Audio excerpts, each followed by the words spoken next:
হরে কৃষ্ণা। তো আমরা ধারাবাহিকভাবে সব গুরু পরম্পরা সম্পর্কে আলোচনা করে আসছি।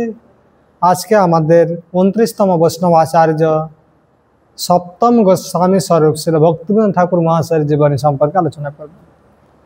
গৌড়ীয় বৈষ্ণব যে সম্প্রদায়, সেটা প্রায় অপসম্প্রদায়ের দ্বারা আচ্ছন্ন হয়ে পড়েছিল।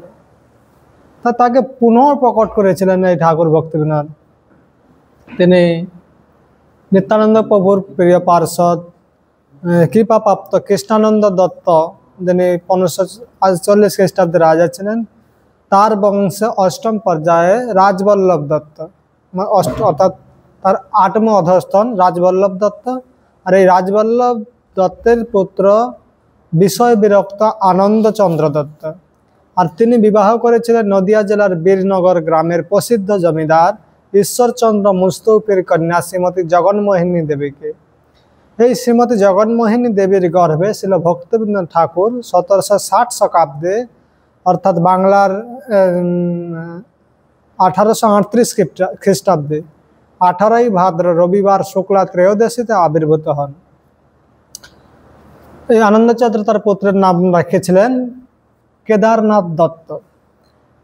তো তার কেদারনাথ দত্তের অর্থাৎ ভক্তিবিনোদ ঠাকুরের মামা দাদু, মাতামহ, তিনি খুব বীরনগরের প্রসিদ্ধ জমিদার ছিলেন এবং খুব ধন সম্পত্তির মালিক ছিলেন। আর তিনি শৈশবকালে এই দাস দাসী পরিব্রত অত্যন্ত ঐশ্বর্যমণ্ডিত ভাবে বাল্যকালে সেখানেই অবস্থান করেছিলেন। এই বীরনগরে আমাদের ইস্কনের জায়গা প্রদান করেছে, ওখানে এখন সুন্দর মন্দির নির্মাণ হয়েছে। গুরু মহারাজ গিয়েছিলেন এই মন্দির উদ্বোধন করার জন্য।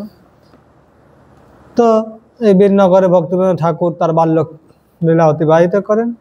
তারপরে তার মাতামহ অর্থাৎ তার মামা দাদু প্রতিষ্ঠিত বিদ্যালয়ে তিনি 5 বছর বয়সে প্রাথমিক শিক্ষা লাভ করেছিলেন বীরনগরেই। তারপরে নদিয়ার মহারাজ কর্তৃক কৃষ্ণনগরে স্থাপিত ইংরাজি বিদ্যালয়ে তিনি কিছুদিন অধ্যয়ন করেন এবং সেখানে তিনি ইংরাজি শিক্ষাকে আয়ত্ত করেছিলেন। আর ওখানেই তিনি পাঠরত অবস্থায় থাকাকালীন তার যে অগ্রজ 2 জন জ্যেষ্ঠ ভ্রাতা ছিল, তারা কোনো অসুস্থতার কারণে পরলোক গমন করেন। তারপরে তিনি পাটনগর বন্ধ করে কৃষ্ণনগর থেকে আবার বীরনগরে ফিরে যান এবং সেখানে তিনি 9 বছর বয়সে জ্যোতিষশাস্ত্র সমূহ অধ্যয়ন করেন এবং তিনি জ্যোতিষশাস্ত্রের এক তত্ত্ববেত্তা হয়েছিলেন। তারপরে তার যখন 11 বছর বয়স, তখন তার পিতা ইহলোক ত্যাগ করেন। তার মাতামহ তার বাবাকে যে সকল ভূসম্পত্তি প্রদান করেছিলেন, আর সেটা তিনি যখন 11 বছর মাত্র বয়স, বাবা যখন চলে যায়, তার দেখভালের কেউ ছিল না, তখন এই জমি জমান মানে সম্পত্তি সমূহ অন্যরা দখল করতে শুরু করে। এখানে খুব তাকে সমস্যার সম্মুখীন হতে হয়েছিল। যাই হোক, তিনি তার বুদ্ধির মাধ্যমে সেই সমস্যাটাকে সমাধান করেছিলেন। তারপরে তিনি যখন 12 বছর বয়স, তখন তার মাতা তাকে বিবাহ প্রদান করেছিলেন রানাঘাট নিবাসী মধুসূদন মিশ্রের 5ম বর্ষীয় বালিকার সহিত বিবাহ ক্রিয়া সম্পন্ন হয়। ভক্তিবিনোদ ঠাকুর 12 বছর বয়স ছিল আর মধুসূদন মিশ্রের কন্যার বয়স ছিল 5 বছর, আর তাদের তখন বিবাহ। তারপরে তিনি ওখান থেকে তার মেসোমশাই তাকে নিয়ে যায় কলকাতাতে থেকে পড়াশোনা করানোর জন্য। তারপরে তিনি কলকাতার হিন্দু দাতব্য শিক্ষা কেন্দ্রে বিদ্যাভ্যাস করেন এবং সেখানে তিনি ইংরেজি ভাষা এবং আরও কিছু আরবি ফরাসি অনেক সমূহ ভাষা সেখানে শিক্ষা লাভ করেছিলেন।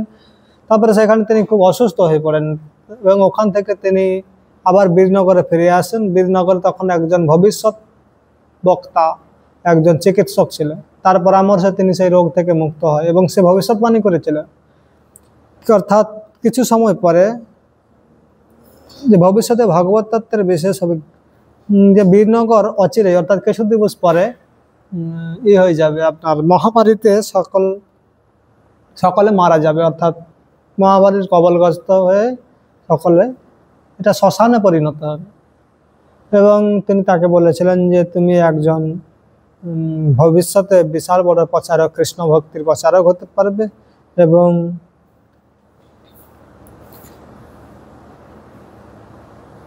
ভগবত তত্ত্বের বিশেষ অভিজ্ঞতা লাভ করবে। তিনি ভবিষ্যৎবাণী করেছিলেন ভক্তিবিনোদ ঠাকুর মহাশয়কে।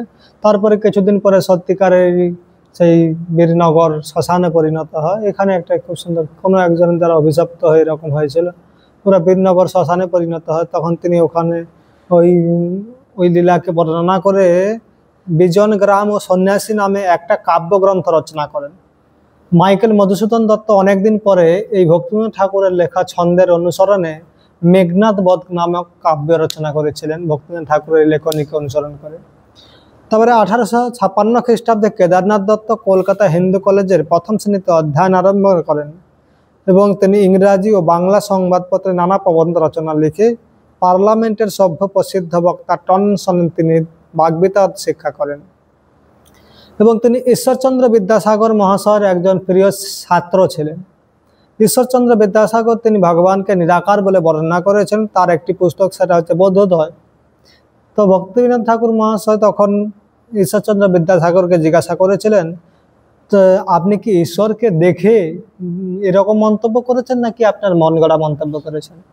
তখন বিদ্যাসাগর মহাশয় সরলভাবেই স্বীকার করেছিলেন যে ঈশ্বর সম্বন্ধে আমার অনভিজ্ঞতার কথা স্বীকার করছি। অর্থাৎ তিনি ঈশ্বর সম্পর্কে পূর্ণরূপে জ্ঞান অর্জন করেননি, তাই তিনি তার অনভিজ্ঞতা তিনি তার শিষ্যের কাছে প্রকাশ করেছিলেন। তো এইভাবে তিনি ভক্তিবিনোদ ঠাকুর সিপাহী বিদ্রোহের পরে 1858 খ্রিস্টাব্দে কেদারনাথ দত্ত পিতামহ রাজবল্লভ দত্তকে, অর্থাৎ তার দাদু, তার বাবা তো এখানে পরলোক গমন করেছিলেন, তিনি উড়িষ্যাতে থাকতেন। তিনি একজন বৈষ্ণব ছিলেন, অর্থাৎ ত্যাগী বৈষ্ণব ছিলেন। তিনি ওখানে যে কি করতেন, সারাদিন হরিনাম জপ করতেন এবং সন্ধ্যাবেলা নিজে হাতে কিছু রন্ধন করে ভোজন করতেন। তো তিনি ওই সময় ছোট গ্রামে গিয়ে নিজের কাজকর্ম করার পর তিনি ওইখানে উড়িষ্যার একটা প্রাথমিক বিদ্যালয়ে শিক্ষকতা লাভ করেছিলেন এবং সেখানে তিনি মাস্টারি করতেন। তারপরে তিনি ওখান থেকে একদিন দুপুরবেলা খাওয়া দাওয়ার পরে দুপুরবেলা দাদুর কাছে গিয়ে বসেছে। তখন পিতামহ রাজবল্লভ দত্ত বলছে যে আমার মৃত্যুর পর তোমরা আর এদেশে থেকো না, 27 বছর বয়সে তোমার বড় চাকরি হবে, আর আমি আশীর্বাদ করছি তুমি একজন বড় বৈষ্ণব হবে। এই কথা বলা মাত্রই তার ব্রহ্মতালু ভেদ করে প্রাণ নির্গত হলো। তো তারপর ভক্তিবিনোদ ঠাকুর মহাশয় তার পিতামহের কথা অনুসারে তিনি ওখানে থাকলেন না, তার দাদুর যথাযথ শাস্ত্রবিধি অনুসারে সাধ্য শান্তি করে তিনি ওখান থেকে চলে যান। 1859 খ্রিস্টাব্দের প্রারম্ভে তিনি কেন্দ্রপাড়া হতে পুরুষোত্তমে গমন করেন এবং পুরীতে শিক্ষকতা পরীক্ষায় উত্তীর্ণ হয়ে কটক স্কুলে শিক্ষকের পদ পেলেন। তারপরে তিনি কটক থেকে ভদ্রক থেকে মেদিনীপুর, এইভাবে কয়েকটি হাই স্কুলে তিনি প্রধান শিক্ষক ছিলেন। তারপরে তিনি তখন তিনি বেতন পেতেন মাত্র 45 টাকা। ভদ্রকে অবস্থানকালে তার জ্যেষ্ঠ পুত্র, প্রথম পুত্র অচ্যুতানন্দ জন্মগ্রহণ করেছিলেন ভদ্রকে, যখন তিনি হাই স্কুলের হেডমাস্টার ছিলেন। তারপরে এই বছর তিনি মেদিনীপুরে ট্রান্সফার হন এবং মেদিনীপুরে তিনি শ্রীকৃষ্ণ চৈতন্য মহাপ্রভু সম্পর্কে প্রথম শ্রবণ করেছিলেন। আর সেখানে তিনি কৃষ্ণ মহাপ্রভুর বিষয়ে শ্রবণ করে তার প্রতি একটু আকর্ষণ অনুভব করলেন।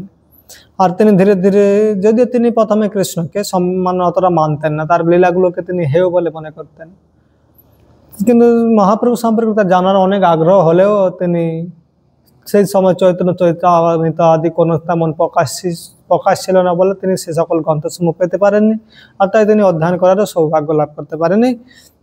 তো তিনি মেদিনীপুরে যখন ছিলেন আর তখনই তার প্রথমা পত্নী রোগে মারা যায়।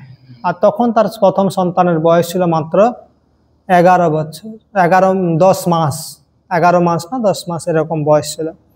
তাই তিনি এত ছোট শিশু, বৃদ্ধ জননী, তাই তিনি তার মায়ের অনুরোধে তিনি দ্বিতীয়বার বিবাহ করেছিলেন। আর দ্বিতীয়বার তিনি ভগবতী দেবীকে বিবাহ করেন। তারপর তিনি যশপুরে রায় মহাশয়ের দৌহিত্রী শ্রীমতী ভগবতীকে বিবাহ করেন। আর তার পত্নী খুব সুশীলা, শান্ত, যাবতীয় কার্যে সুনিপুণা ছিলেন। তারপরে তিনি তিনি মাস্টারি ত্যাগ করেন। মাস্টারি ত্যাগ করে তিনি 1861 খ্রিস্টাব্দে জর্জের কাজ, বর্ধমানে জর্জের কাজ গ্রহণ করেছিলেন। তারপরে কিছুদিন পরে কালেক্টর অফিসের কাজ করেন। তারপরে দিনাজপুরে অবস্থানকালে তিনি কলকাতা হতে চৈতন্য চরিতামৃত শ্রীমদ্ ভাগবত গ্রন্থ দুটো প্রাপ্ত হলেন। তিনি অনেকদিন পর তিনি 59 আর 66 কমপক্ষে তিনি 7 বছর যাবৎ শাস্ত্র সমূহকে খোঁজ করে করে 7 বছর পরে তিনি অনেক কষ্টে একজনের সহযোগিতায় তিনি চৈতন্য চরিতামৃত এবং শ্রীমদ্ ভাগবত প্রাপ্ত হতে পেরেছিলেন। তখন তাহলে আমরা বুঝতে পারি এই সকল শাস্ত্রের কত অভাব ছিল। তার ইচ্ছা থাকার পরেও, এত পণ্ডিত, এত বিদ্বান, এত বড় জর্জ সাহেব, এত বড় প্রধান শিক্ষক হওয়ার পরে তিনি এই সকল শাস্ত্রগ্রন্থ পাচ্ছিলেন না। ভেবে দেখেছেন? আর এখন শ্রীল প্রভুপাদের অশেষ কৃপাতে প্রত্যেকের ঘরে ঘরে পর্যন্ত আমরা শাস্ত্রগ্রন্থ পৌঁছাচ্ছি। আমার পেছনে দেখতে পাচ্ছেন কত গ্রন্থ রয়েছে। এই সকল গ্রন্থ ভক্তিবিনোদ ঠাকুর পাওয়ার জন্য 7 বছর প্রচেষ্টা করেছিলেন। এখন আমরা প্রত্যেকের দ্বারে দ্বারে, প্রত্যেকের ঘরে ঘরে নিয়ে পৌঁছাচ্ছি, তারপরে মানুষ নিতে চায় না, পড়ার ইচ্ছা নেই কারণ, আবার থাকলেও পড়ে না। তো এই জন্য আমাদের চেষ্টা করা উচিত। মোবাইলের প্রতি আমরা যেভাবে আসক্ত হয়ে পড়েছি এখন বর্তমান সময়, মোবাইল থেকে ধীরে ধীরে পিছিয়ে গিয়ে একটু সময় মোবাইল থেকে বের করে কমসে কম একটু একটু করে শাস্ত্র পড়া উচিত। যদি আমাদের মধ্যে আমরা বলছি আমরা সনাতনী, আমরা সনাতন ধর্মকে ভালোবাসি, কিন্তু সনাতন ধর্ম সম্পর্কে যদি আমার জ্ঞান না থাকে তাহলে আমি কি করে নিজেকে সনাতন বলতে পারি? কোনো ধর্ম ছোট নয়, প্রত্যেকটা ধর্মে তার কিছু না কিছু নির্দেশ, সৎ নির্দেশ দেওয়া আছে। কিন্তু কোনো ধর্মের মানুষ যে বদমাশি করছে এর কারণ হচ্ছে তারা এই শাস্ত্র গ্রন্থগুলোকে আলোচনা করে না এবং তাদের সেই শাস্ত্রে শরণাগত হয় না। আমরা সনাতনী বলছি কিন্তু আমরা সনাতনী শাস্ত্র সমূহ অধ্যয়ন করি না, তাই আমরা এই দর্শনটাকে উপলব্ধি না করতে পেরে ধীরে ধীরে হিংসতার পথে এগিয়ে যাচ্ছি। তাই আমাদের উচিত, আমরা এখন প্রায় মোবাইলে একজন মানুষ মিনিমাম 5 ঘন্টা 6 ঘন্টা করে ব্যয় করছে। তাই এখান থেকে সময় বের করে আমাদের শাস্ত্রসমূহ অধ্যয়ন করা উচিত। ভক্তিবিনোদ ঠাকুর 7 বছর যাবৎ গ্রন্থসমূহকে খোঁজ করে করে, তিনি জজ সাহেব ছিলেন, তিনি প্রধান মাস্টার ছিলেন, হেডমাস্টার ছিলেন। তারপরেও তিনি এই দুটো গ্রন্থ 7 বছর ধরে ক্রমান্বয়ে খোঁজার পরে তিনি সুপ্রসিদ্ধ দিনাজপুরের কমললোচন রায়ের সহযোগিতায় আর একজন তাকে সহযোগিতা করেছিলেন, আর তার মাধ্যমে তিনি বৈষ্ণব ধর্মাবলম্বনী কতপয় বৈষ্ণবদের সহযোগিতায় তিনি চৈতন্য চরিতামৃত এবং শ্রীমদ্ ভাগবত গ্রন্থদ্বয় প্রাপ্ত হলেন। তাহলে আমরা বুঝতে পারি তাহলে তিনি কত পরিশ্রম করেছিলেন এই দুটো গ্রন্থ লাভ করার জন্য। তারপরে তিনি সেখানে আরো কিছু জাতি গোস্বামী আদির সেখানে কিছু আলোচনা হয়েছিল হরিকথা। তারপরে তিনি চৈতন্য চরিতামৃত গ্রন্থদ্বয় প্রাপ্ত হয়ে এই গ্রন্থ পুনঃ পুনঃ পাঠ করে বারবার তিনি অধ্যয়ন করেছিলেন। বারবার তিনি 7 বছর পরে প্রাপ্ত হওয়ার পরে এত আনন্দিত হয়েছিলেন, বারবার এই গ্রন্থগুলোকে অধ্যয়ন করেছিলেন। তারপরে বৈষ্ণব ধর্মে তিনি আকৃষ্ট হলেন, শ্রী চৈতন্য মহাপ্রভুর প্রতি অধিক শ্রদ্ধান্বিত হলেন। তিনি প্রথমে কৃষ্ণকে সম্মান করতেন না, কারণ কৃষ্ণকে হেয়ত্বকে দেখতেন, তার যে লীলাবিলাসকে তিনি অতটা সম্মান বা গুরুত্ব দিতেন না।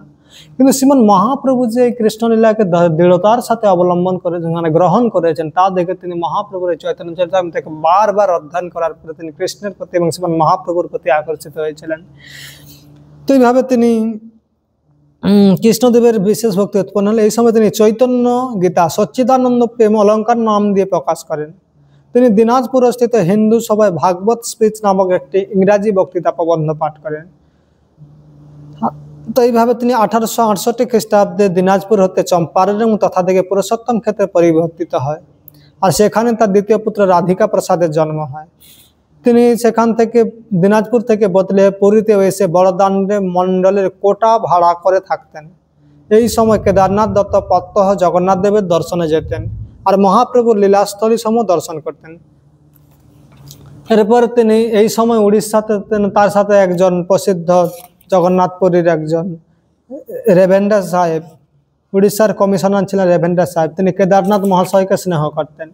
আর এই সময় তিনি একটা বিশেষ গুরুত্বপূর্ণ কাজ করেছিলেন, সেটা হচ্ছে অতিবাড়ি সম্প্রদায়ের বিষ্কিষণ নামক একজন খণ্ডায়েত বংশীয় ব্যক্তি বিষ্কিষণ, আর সে নিজেকে মহাবিষ্ণুর অবতার বলে প্রচার করেছিল।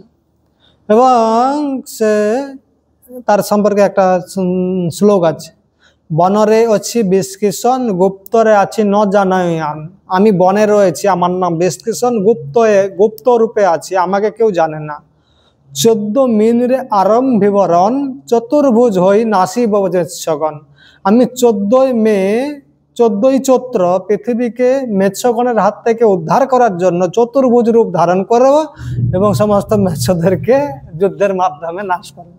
তিনি এইভাবে উড়িষ্যাতে প্রচার করেছিলেন, আমি হচ্ছে মহাবিষ্ণুর অবতার, আমি 14ই চৈত্র পৃথিবীকে মেৎসদের হাত থেকে উদ্ধার করার জন্য চতুর্ভুজ রূপ ধারণ করে সংগ্রাম করেন।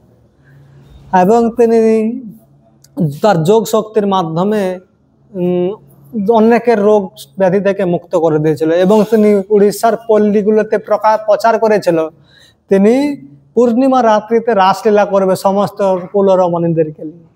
এইভাবে বুঝতে পারেন আপনারা বর্তমান সেই সময় কিরকম অবস্থা ছিল। নিজেকে মহাবিষ্ণু বলে প্রচার করে তিনি পল্লীর রমণীদেরকে খবর পাঠিয়েছে আমি পূর্ণিমা তিথিতে রাসলীলা অনুষ্ঠান করব, আপনারা এখানে স্বাগত। তারপর এই তো কেদারনাথকে ওই কমিশনার রেভেন্দ্র সাহেব কেদারনাথকে এই বিষয়ে কিছু ব্যবস্থা নেওয়ার জন্য তাকে দায়িত্ব দিয়েছিলেন। তিনি জানতেন ভক্তিবিনোদ ঠাকুরের পক্ষে এটা কিছু করা সম্ভব হতে পারে, তাই তিনি সেই জঙ্গলের ভেতরে গিয়ে বিষ্কিষণের সাথে দেখা করে এবং বিষ্কিষণ নিজেকে জীবন্ত মহাবিষ্ণু বলে প্রচার করে। জগন্নাথকে অচেতন কাঠ বলে জানালেন, যে আমি জীবন্ত মহাবিষ্ণু কিন্তু জগন্নাথ একটা কাঠ। তো এইভাবে তিনি জগন্নাথকে নিন্দা করেছিলেন। তো তিনি এই সকল যখন বলেছিল তখন পেছনে সেই ম্যাজিস্ট্রেট ডিস্ট্রিক্ট সুপারহেড সাহেব সব কিছু শুনলেন। তারপরে তিনি সৈন্য সামন্ত দিয়ে ভক্তিবিনোদ ঠাকুর মহাশয় তাকে অ্যারেস্ট করে এবং তাকে ধরে 1.5 বছরের কারাদণ্ড দেয়। কিন্তু সে ভক্তিবিনোদ ঠাকুর মহাশয়ের অনেক হানি করতে চেষ্টা করে, তার যোগ শক্তির প্রভাবে তিনি তাকে অসুস্থ করে দেন, তার পরিবারে খুব পরিস্থিতি খারাপ করে, কিন্তু তিনি সবে এক পাও পিছিয়ে যান। তিনি তাকে জবরদস্তি করে বন্ধন করে রেখেছে, তাকে মুন্ডন করে দিয়েছিলেন। সে 21 দিন যাবত জল পর্যন্ত আহার না করে 21 দিনের দিন মেদিনীপুরের কারাগারে মারা যায়। তো এইভাবে সেই সময় জাজপুরে এক ব্যক্তি নিজেকে ব্রহ্মার অবতার বলে প্রচার করেছিল। তারপরে খুর্দায় আরেকজন নিজেকে বলদেবের অবতার বলে প্রচার করেছিল। তাদের অবস্থায় ঠিক এইভাবেই তাদেরকে ধরে ভক্তিবিনোদ ঠাকুর শাস্তি দিয়েছিলেন। তো এইভাবে তিনি বুঝতে পারেন সেই সময় কত দুষ্ট প্রতারকগণ নিজেদেরকে ভগবান বলে প্রচার করে জগতের অকল্যাণ করেছিল। ভক্তিবিনোদ ঠাকুর এই সকল দুরাচারীদেরকে দমন করেছিলেন। তারপরে তিনি গোপীনাথ মিশ্রের নিকট শ্রীমদ্ ভাগবত আলোচনা করেন। তার জীব গোস্বামী পাদের রচিত ষটসন্দব গ্রন্থসমূহ তিনি পুরী ধামে সহস্তে বঙ্গ অক্ষরে অনুবাদ করেছিলেন। তারপরে পুরীতে রামানন্দ রায়ের ভজনস্থলী জগন্নাথ বল্লভ উদ্যানে তিনি কেদারনাথ দত্ত এই সময়ে ভগবত সংসদ প্রতিষ্ঠা করেন, অর্থাৎ হরিকথা আলোচনা সংঘ। আর সেখানে সেই সময় বর্তমান পুরীতে থাকা সমস্ত বৈষ্ণবগণ সেখানে অংশগ্রহণ করতেন, কিন্তু একজন আসতেন না, তার নাম ছিল শুদ্ধ রঘুনাথ দাস বাবাজি মহারাজ। তিনি ভক্তিবিনোদ ঠাকুরকে একটা ঘৃণার চোখে দেখতেন, কারণ ভক্তিবিনোদ ঠাকুর তখন দীক্ষিত হননি, তাই তার গলায় কণ্ঠীমালা ছিল না এবং কপালে তিলক ছিল না, তাই তিনি তাকে সম্মান করতেন না এবং তিনি সেই হরিকথাতে আসতেন না। কিছুদিন পরে তিনি খুব অসুস্থ হয়ে যান, আর অসুস্থ হয়ে গিয়ে তিনি তখন জগন্নাথ তাকে স্বপ্নে বলেন, যেহেতু সিদ্ধ মহাত্মা ছিলেন, যে তোমার ভক্তিবিনোদ ঠাকুরের চরণে কেদারনাথ দত্তের চরণে অপরাধ হয়ে গেছে, তুমি গিয়ে তার কাছে ক্ষমা চাইলে এই রোগ থেকে মুক্ত হতে পারবে। তখন তিনি যান ভক্তিবিনোদ ঠাকুর মহাশয়ের কাছে ক্ষমা চান, যে আমি তো আপনার গলায় তুলসী মালা এবং তিলক না দেখে আমি আপনার প্রতি একটা হেয় প্রদর্শন করেছি। তখন বলছেন, আমি কি করব, আপনারা তো পণ্ডিত মানুষ, মহাপ্রভু আমাকে এখনো গুরু মিলিয়ে দেননি, তাই আমি কি নিজে থেকে নিজের মতো করে নিজের মন গড়া তিলক এবং মালা লাগাতে পারি যতক্ষণ না গুরু আদেশ প্রদান করেন? তো আমি মালাতে হরিনামটা জপ করি, এটুকু আমি করি। তখন তিনি নিজের দোষ স্বীকার ভুল বুঝতে পেরেছিলেন যে তিনি বৈষ্ণবের চরণে অপরাধ করেছেন, তাই তিনি ভক্তিবিনোদ ঠাকুরের কাছে ক্ষমা চান। তো ভক্তিবিনোদ ঠাকুর নিজের বিনয় বশতা তিনিও ঘুরে উল্টা ক্ষমা চান এবং এইভাবে তিনি परस्पर प्रति आनंद माने एक सुंदर सम्पर्क হয়েছিল। আর সেই সময় পুরীতে একজন সমুদ্রের তীরে স্বরূপ দাস বাবাজি নামে আরেকজন নির্মৎসর মহাপুরুষ হরিভজন করতেন। আর তিনি প্রতিদিন তার দর্শনে যেতেন, তার মুখ থেকে হরিকথা আদি শ্রবণ করতেন। তো এইভাবে তিনি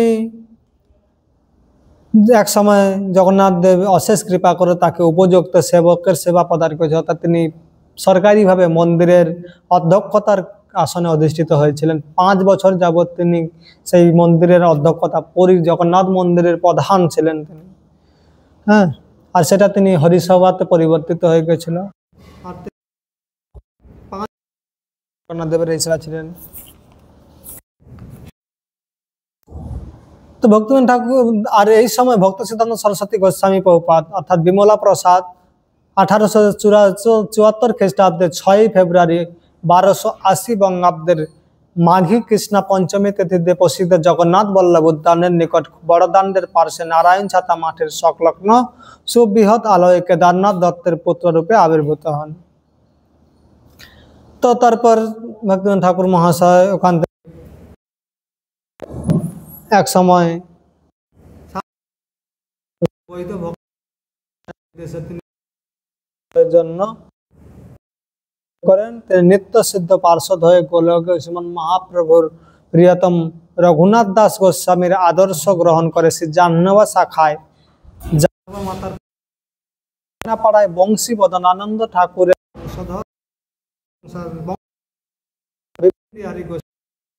শিক্ষা গ্রহণ করেন।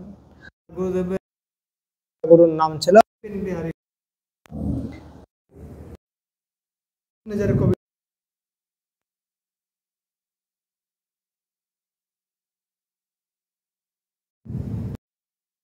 বলেছেন ভাগবত অর্ক মরিচিমালা গ্রন্থের উপসংহার তিনি বলেন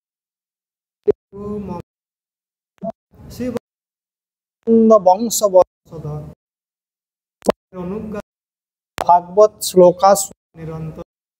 তারপরে নারাইল থেকে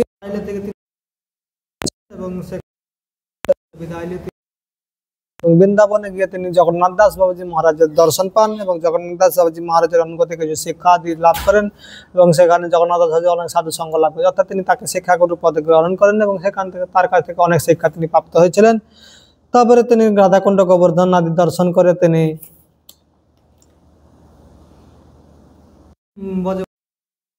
ভজনানন্দ উপদ্রব হতে রক্ষা করেছেন। সেই সময় নামক জানতে পেরে, অর্থাৎ রাধাকুণ্ডে তখন বৃন্দাবনে কিছু দস্যুরা তাদের বৈষ্ণবদের প্রতি নির্যাতন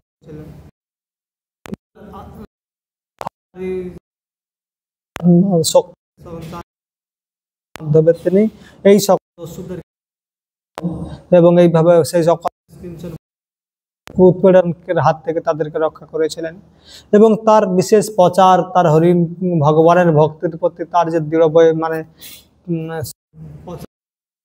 দর্শন করে সেই সময় 1886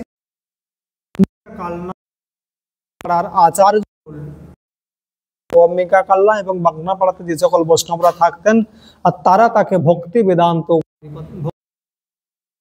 করেছিলেন। এই ভক্তি বিনোদ উপাধি পরবর্তীতে তার নামে পর্যবেসিত হয়। আজ সে সম্পর্কে কিছু শ্লোক।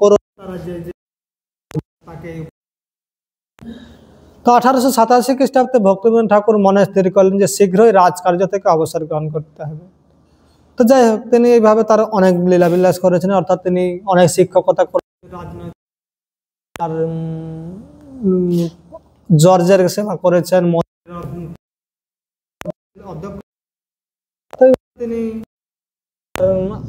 তিনি একজন আদর্শ গৃহস্থ ছিলেন। আর এই সময় তিনি কেবলমাত্র আমাদের ছিল অভয়চর নারবেন্দ্র ভক্তিবেদান্ত স্বামী ছিল প্রপাত প্রবচনে বলে থাকেন যে ভক্তিবেন ঠাকুর মহাশয় 7টার সময় বাড়িতে বিশ্রাম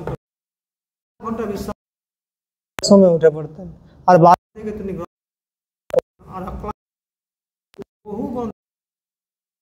তার মধ্যে অনেক গ্রন্থের মধ্যে প্রসিদ্ধ একটি বিশেষ গ্রন্থ রয়েছে, তার সেটার নাম হচ্ছে জৈব ধর্ম। আর সেখানে আধ্যাত্মিক রহস্যের যে পরাকাষ্ঠা সম্পর্কে সেখানে কথোপকথন আকারে তিনি বর্ণনা করেছেন। তো তারপরে তিনি ওখান থেকে এক সময় এই নবদ্বীপ ধাম যে প্রকাশ সম্পর্কে বর্ণনা করতে গিয়ে 1887 খ্রিস্টাব্দে ভক্তিবিনোদ ঠাকুর রাজকার্য থেকে বিরত হওয়ার জন্য মনে চিন্তা করে কোন কার্যে তারকেশ্বরে তিনি মহাপ্রভু দ্বারা তুমি যে বৃন্দাবনে থাকার বাসনা করছো রাধা ভজন করার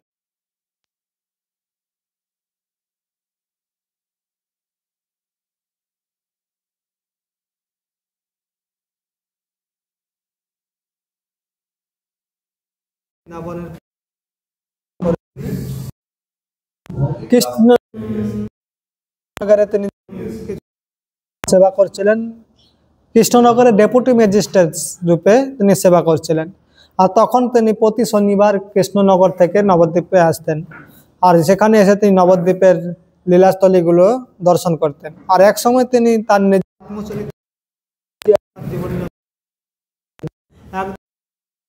ও কমল এবং একজন কেরানি নবদ্বীপ শহরে নবদ্বীপের রানীর ধর্মশালা ছাদের উপরে উঠে চতুর্দিকে দৃষ্টিপাত করতেছিলাম। আর গঙ্গা নবদ্বীপ থেকে গঙ্গার উত্তর দিকে আমাদের মায়াপুরের দিকে দেখলাম তথায় একটি তাল গাছ আছে, আর সেখানে খুব দিব্য জ্যোতি প্রকাশিত হচ্ছে। অন্য লোকে জানতে পারলাম কল্যাণ সেনের দুর্গ আদি এসবের চিহ্ন বর্তমান রয়েছে। সেই দিন সেই সময় সোমবার তিনি কৃষ্ণনগর গিয়ে শনিবার বল্লাল দিঘিতে গেলেন, অর্থাৎ সোমবারে কৃষ্ণনগরে আসেন, 7 দিন তিনি তার কাজকর্ম সমাপন করে তিনি পরবর্তী শনিবারে তিনি এই বল্লাল দিঘিতে এসেন এবং রাত্রে তিনি আবার এইরকম একটা প্রকাশ দর্শন করলেন। তারপর তিনি করার জন্য এলেন। তারপর তিনি পুরনো লোকদেরকে জিজ্ঞাসা করলেন তুলসী কারণ মহাপ্রভুর জন্মস্থান।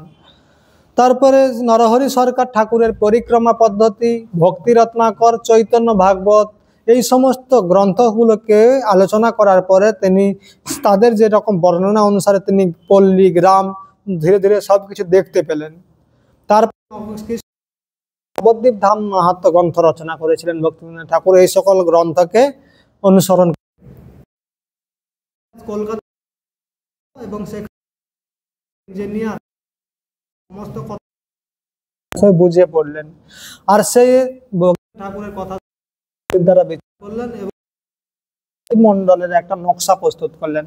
আর এই জৈব ধর্মে তিনি সেই নবদ্বীপ মন্ডলের নকশাকে লাগিয়েছিলেন। তো নবদ্বীপের অন্তর্গত গৌতম দ্বীপের স্বরূপগঞ্জ বাজারের নিকট তিনি সুরভি কুঞ্জ সানন্দ সুরভি কুঞ্জ প্রকট করেছিলেন। আর এখানে নামহট্ট প্রচার করেছিলেন নিত্যানন্দ প্রভু। এইভাবে ভক্তি প্রচারের জন্য নামহট্ট সর্বত্র, ওইখান থেকে তিনি নামহট্ট প্রচার শুরু করেছিলেন। পুরো বঙ্গবন্ধু নামহট্ট সুরভি নয়, বিশেষভাবে নামহট্ট প্রচার চলছে এখন, সব জায়গাতে নামহট্ট প্রচার চলছে। তো 1882 মাসে বসিরহাটে বিভিন্ন প্রচার করেন, আর সেখান থেকে ফিরে এসে তিনি বৃন্দাবন গমনের পথে আমলাজোড়ায় শ্রী জগন্নাথ দাস বাবাজি মহারাজের উদ্যোগে হরিবাসর উৎসব করেন। পরদিন প্রপন্নাশ্রম প্রতিষ্ঠা করেন, অর্থাৎ সঙ্গ লাভ করেন।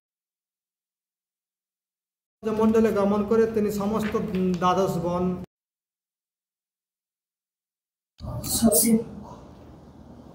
তারপর 1300 বঙ্গাব্দের মাঘ মাসে কৃষ্ণনগরে এভি স্কুলে একটি মহতী সভা আহ্বানে ভক্তিবিনোদ ঠাকুর মহাশয় গৌরহরির জন্মস্থান মায়াপুর সম্বন্ধে তার গবেষণামূলক প্রবন্ধ পাঠ করেন। তিনি যে এতদিন যাবৎ মায়াপুরকে মানে আলোচনা করেছিলেন, তার যে মহাপ্রভুর জন্মস্থান সম্পর্কে যে সকল তথ্য সমূহ সংগ্রহ করেছিলেন, সেটা তিনি একটা সভাতে গিয়ে তা প্রকাশ করেন। তারপরে 1393 খ্রিস্টাব্দে জগন্নাথ দাস বাবাজি মহারাজকে মায়াপুর দর্শনের জন্য তিনি আগমন করেছিলেন, জগন্নাথ দাস বাবাজি মহারাজ। আর সেই দিন বহু বৈষ্ণবও সেখানে এসেছিলেন, অর্থাৎ সেই সময় সরকারি উদ্যোক্তারাও এসেছিলেন, সেই সাথে সমস্ত বৈষ্ণবরাই মায়াপুরে এসেছিলেন মহাপ্রভুর জন্মস্থানে। এবং জগন্নাথ দাস বাবাজি মহারাজ যখন আসেন তখন তাকে বিহারীলাল ঝুড়িতে করে এনেছিল। তো তিনি কিছু এখানে এসে তাকে দাঁড়িয়েছে, বলছে এটা ভক্তিবিনোদ ঠাকুর মায়াপুরের জন্মস্থান বলে প্রকাশ করেছে। আর জগন্নাথ দাস বাবাজী মহারাজ যখন এটা শুনেছে তখন তার চোখের পাতাটা একটু করে তুলে ভালো করে দেখে না এটা, আর যখনই দেখেছে মহাপ্রভুর জন্মস্থান তিনি ওখান থেকে লাফ দিয়ে পড়ে 3 হাত 4 হাত করে লাফে লাফে নৃত্য করছে, বলছে এটাই হচ্ছে মহাপ্রভুর জন্মস্থান। তো এইভাবে তিনি বলছে যুবকের মতো নৃত্য করেছিলেন এবং সমস্ত বৈষ্ণবরা পুরা নিজেরা স্বীকার করেছিলেন হ্যাঁ এটাই মায়াপুরটাই হচ্ছে আসল জন্মস্থান, এবং সমস্ত প্রবন্ধ অনুসরণ করে সমস্ত শাস্ত্র যুক্তির মাধ্যমে সেখানে মায়াপুরকে মায়াপুর বর্তমান যে যোগপীঠ আমাদের রয়েছে সেটাকে জন্মস্থান রূপে প্রকাশ করেছিলেন। তারপরে সেখানে এভি স্কুলের সবাই বিভিন্ন স্থানে পণ্ডিত মণ্ডলী উপস্থিত ছিলেন। ভক্তিবিনোদ ঠাকুরের যুক্তিপূর্ণ গবেষণা শ্রবণ করে অতীব সন্তুষ্ট হন এবং সমস্বরে সাধুবাদ প্রদান করেন। সেই সব তিনি কেবল নিজের মন গড়া ভাবে কিন্তু যোগপীঠকে স্থাপন করেননি। সমস্ত পণ্ডিত তখনকার সমস্ত প্রসিদ্ধ বৈষ্ণব, বিশেষভাবে বৃন্দাবন, পুরী এবং নবদ্বীপের সার্বভৌম বৈষ্ণব জগন্নাথ দাস বাবাজি উপস্থিত ছিলেন, সমস্ত প্রসিদ্ধ বৈষ্ণবগণ উপস্থিত ছিলেন। সেই সাথে যত সরকারি গবেষকরা মানে সরকারি পণ্ডিত মণ্ডলী ছিলেন তারাও সেখানে উপস্থিত ছিলেন। সমস্ত কিছু পর্যালোচনা করার পরে এই যোগপীঠকে জন্মস্থান বলে প্রকাশ করা হয়েছিল। এবং তারপর শ্রীধামের সমগ্র নবদ্বীপ মণ্ডলের মহিমা প্রচারার্থ নবদ্বীপ প্রচারণী সভা গঠিত হয়। এই প্রকার সিদ্ধান্ত হয় যে ত্রিপুরাধিপতিগণ বংশানুক্রমে এই সভার সভাপতি থাকবেন, কিন্তু সহসভাপতি, সম্পাদক এবং সদস্যগণ প্রতি বছর নির্বাচিত হবে। প্রথম সম্পাদক হন নদিয়ার তৎকালীন জমিদার শ্রী নফরচন্দ্র পাল চৌধুরী মহাশয়। এইভাবে নবদ্বীপ ধাম প্রকাশ হয়েছিল। তারপরে তিনি পরবর্তী ফাল্গুনী পূর্ণিমা তিথিতে চন্দ্রগ্রহণে তিনি শিবদিনে গৌর বিষ্ণু পিয়ার শিব বিগ্রহ স্থাপন করেছিলেন। আর এটা খুব সমারোহের সাথে এই বিশাল অনুষ্ঠান মানে আয়োজিত হয়েছিল, বহু বৈষ্ণবের সমাগম হয়েছিল এই সময়। তারপরে তিনি সরকারি কাজ করার কারণে তার যে হরিনামে প্রচারে বাধা হচ্ছে এবং নিজের ভজনে মানে অসুবিধা সৃষ্টি হচ্ছে, তাই তিনি 1894 খ্রিস্টাব্দে অক্টোবর মাসে রাজকার্য থেকে অবসর গ্রহণ করেন। অবসর গ্রহণের পরে তিনি গদ্রমে সুরভি কুঞ্জনে নিজ ভজন উপযোগী স্থানের ব্যবস্থা করেন। তারপরে তিনি সেখান থেকে কিছুটা দূরে সানন্দ সুখদ কুঞ্জ নামক নিজ ভজন কুটির নির্মাণ করেন। 1896 খ্রিস্টাব্দের জুলাই মাসে ত্রিপুরার বৈষ্ণব মহারাজের বিশেষ আগ্রহক্রমে পার্বত্য ত্রিপুরার রাজধানী আগরতলায় শুভ বিজয় করে 4 দিন হরিনাম প্রচার করেন। তো প্রথম দিনে ভক্তিবিনোদ ঠাকুরের অসংখ্য বৈদিক প্রমাণ সমন্বিত হরিনামের স্বরূপ ও দার্শনিক বিচারপূর্ণ ভক্তিতত্ত্ব বিষয়ে বক্তৃতা দেন। সভার পণ্ডিত মণ্ডলী ও সজ্জনগণ বক্তৃতা শ্রবণ করে ভক্তি রাজ্যে হরিনামের ও হরিভক্তি মহিমা উপলব্ধি করে বিস্মিত হন। পরের 2-3 দিন যাবৎ ভক্তিবিনোদ ঠাকুরের সিংহ মুখ হতে গৌরাঙ্গ মহাপ্রভুর লীলা কথা শ্রবণ করে সেখানে রাজন্যবর্গ জনসাধারণ অপূর্ব পরমানন্দ লাভ করেন। তো এইভাবে তিনি ওখান থেকে ফিরে এসে গদ্রমে এসে নামহট্ট প্রচার করেন এবং তিনি ওখানে থেকে বিশেষভাবে হরিভজন করেছিলেন। আর এইভাবে তার প্রসিদ্ধ গ্রন্থ জৈব ধর্মের মাধ্যমে তিনি প্রকাশ করেছিলেন। আর তিনি ভাগবত পরমহংস বেশ গ্রহণ করেছিলেন। ভাগবত পরমহংস বেশ গ্রহণ করে তিনি পূর্ণরূপে ভগবত ভজনে নিমগ্ন ছিলেন। তারপরে তিনি গোপাল গুরু গোস্বামীর থেকে তিনি যখন হরিভক্তি প্রচার করেছিলেন, হরিনামের মাহাত্ম্য প্রচার করেছিলেন, গোপাল গুরু গোস্বামী মহাশয় কৃষ্ণ নামের যে মহিমা প্রকট করেছেন সে সম্পর্কে উল্লেখ করেছেন। হরে কৃষ্ণ কৃষ্ণ কৃষ্ণ হরে হরে রটন্তি হেলয়া বা পিতে কৃতার্থ ন সংশয়। অর্থাৎ রটন্তি মানে হচ্ছে জপ করে, যেমন আমরা পাই রাম রাম রটোতি রটোতি, আমাদের ওনার নাম সবরী, তিনি সর্বক্ষণ রাম রাম রটতি রটতি তিনি অর্থাৎ জপ করতেন। তাই জন্য বলছে রটন্তি হেলয়া বাপি, হেলয়া মারতে অবসন্ন হরে কৃষ্ণ, অর্থাৎ হেলায় বা যদি কেউ হরিনাম রটন্তি জপ করে বাপিতে কৃতার্থ ন সংশয়, সে কৃতার্থ হয়ে যাবে, তাতে কোনো সংশয় নেই। তারপরে বলছে হরে রাম রাম রাম হরে হরে, যে রটন্তি ইদং নামং সর্ব পাপং তরন্তিতে, যে রটন্তি ইদং নামং, যে এই হরে রাম মন্ত্রকে জপ করে সর্ব পাপং তরন্তিতে, সে সমস্ত পাপ থেকে উদ্ধার লাভ করে। হ্যাঁ, এইভাবে হরিনামের মাহাত্ম্য প্রকাশ করেছেন। তো এইভাবে তিনি কৃষ্ণ নামের বিশেষভাবে প্রচার করার পর তিনি তার যে আকুমার প্রসিদ্ধ পুত্র ছিলেন, আকুমার ব্রহ্মচারী পুত্র বিমলা প্রসাদ, বিমলা প্রসাদের যে পাণ্ডিত্য, মহাপ্রভুর বিষয়ে তার যে গভীর অনুরাগ দেখে তিনি সেই গৌড়ীয় মানে সিদ্ধান্তকে প্রচারের নিমিত্ত তিনি একটা নিজেকে আনন্দ অনুভব করেছিলেন। অর্থাৎ তিনি জগন্নাথের কাছে প্রার্থনা করেছিলেন, বিমলা দেবীর কাছে প্রার্থনা করেছিলেন, আমাকে এমন একটি পুত্র সন্তান প্রদান করুন যিনি কৃষ্ণ ভক্তি প্রচারে আমাকে সাহায্য করবে। আর সেই ভক্তি সিদ্ধান্ত সরস্বতী পাদ তিনি তার যে পাণ্ডিত্য দর্শন করে ভক্তিবিনোদ ঠাকুর খুব প্রসন্ন হয়েছিলেন। তাই তার পুত্রের উপরে গৌড়ীয় মণ্ডল, গৌড়ীয় বৈষ্ণব সমাজের রক্ষণাবেক্ষণের দায়িত্ব প্রদান করে তিনি পরম অভীষ্টের আরাধনায় নিত্য নিমগ্ন হলেন। তো তার নিজের পরিচয় প্রসঙ্গে তিনি বর্ণনা করছেন, বরণে তড়িৎ বাস তারা বলে কমল মঞ্জুরি নাম, 7.5 বর্ষ বয়স সতত সানন্দ সুখধাম। অর্থাৎ তিনি তার নিজের নিত্য স্বরূপ বর্ণনা করে বলছেন, বর্ণে তড়িৎ অর্থাৎ তড়িৎ বর্ণ পোশাক, বাস তারা বলি, এবং তাতে তারা চিহ্ন অঙ্কিত রয়েছে। কমল মঞ্জুরি নাম, আমার নাম নিত্য স্বরূপের নাম ছিল কমল মঞ্জুরি। 7.5 বর্ষ বয়স সতত, অর্থাৎ তার বয়স ছিল, নিত্য লীলার বয়স হচ্ছে 7.5 বর্ষ। সানন্দ সুখধাম, তিনি রাধারানীর প্রিয় কুঞ্জ সানন্দ সুখদ কুঞ্জে নিবাস করে থাকেন। তারপরে তিনি বাংলার 1321 সালের 9 আষাঢ় অর্থাৎ ইংরাজির 1914 খ্রিস্টাব্দে 23 জুন রবিবার মাধ্যাহ্নে অনতি পূর্বেই অমাবস্যা তিথিতে ছিল গদাধর পণ্ডিত গোস্বামীর অপকট দিবসে কলকাতার ভক্তি ভবনে তিনি নিত্যলীলায় প্রবিষ্ট হন। এবং তারপরে তার এই পার্থিব শরীর সানন্দ সুখদ কুঞ্জ নামক মাধ্যাহ্নিক কৃষ্ণ বিহার স্থলে যাত্রা করেন এবং সেখানে তিনি তার সেই শিগদ্রুমে তার ভজনস্থলিতেই তার এই দেহ সমাধি রয়েছে। তো ভক্তিবিনোদ ঠাকুর মহাশয় জগতে প্রকট হয়েছিলেন যে তৎকালীন সময়ের যে গৌড় দর্শনটা বুঝতে পেরেছেন আপনারা ভালোভাবে, তেনার গ্রন্থপ্রাপ্তি সম্পর্কে তিনি 7 বছর যাবৎ চেষ্টা করে চৈতন্য চরিতামৃত প্রাপ্ত হয়েছিলেন। অর্থাৎ সেই সময় তাহলে গৌড়ীয় ধর্মটা প্রচারের ব্যাপারে কতটা অধঃপতিত হয়ে গেছিল আর কত অপসম্প্রদায় প্রকাশ হয়েছিল। 13টা অপসম্প্রদায় হচ্ছে আউল, বাউল, কর্তা ভজা, নেড়া, দরবেশ, সাঁই, সহজিয়া, সখিবে কি, স্মার্ত, জাত গোসাই, অতিবাড়ি, চূড়াধারী, গৌরাঙ্গ নগরী, এই হচ্ছে 13টা। আউল, বাউল, বাউল, নেড়া, দরবেশ, কর্তা ভজা, সাঁই, সহজিয়া, সখী বেকি, স্মার্ত, জাত গোসাই, অতিবাড়ি, চূড়াধারী, গৌরাঙ্গ নগরী, এই 13টা অপসম্প্রদায়। আর এই 13টা অপসম্প্রদায়কে তিনি সম্পূর্ণরূপে, এই যে অপসম্প্রদায় সম্পূর্ণরূপে এই গৌড়ীয় বৈষ্ণব মানে ধর্মটাকে গ্রাস করে ফেলেছিলেন। আর এই ভক্তিবিনোদ ঠাকুর মহাশয় এসে তৎকালীন সময় তার এই দৃঢ় প্রচারের মাধ্যমে বুঝতে পেরেছেন এই বিষ্কিষণ আদি যারা মহাবিষ্ণু বলদেব ব্রহ্মারূপে নিজেদের প্রকাশ করেছে তারা ছিল অতিবাড়ি সম্প্রদায়। এইসব সম্প্রদায়ের ব্যক্তিদেরকে তিনি দমন করে তিনি শুদ্ধ গৌড়ীয় বৈষ্ণবদের মতবাদ, মহাপ্রভুর যে শিক্ষা তিনি প্রচার করেছিলেন। তাই তিনি সপ্তম গোস্বামী রূপে প্রসিদ্ধ। তাই এই ভক্তিবিনোদ ঠাকুর মহাশয়ের অশেষ করুণা আমাদের উপরে বর্ষিত হয়েছে। তাই আমরা শুদ্ধ বৈষ্ণব ধর্ম সম্পর্কে, গৌড়ীয় বৈষ্ণব ধারা সম্পর্কে অবগত হতে পেরেছি।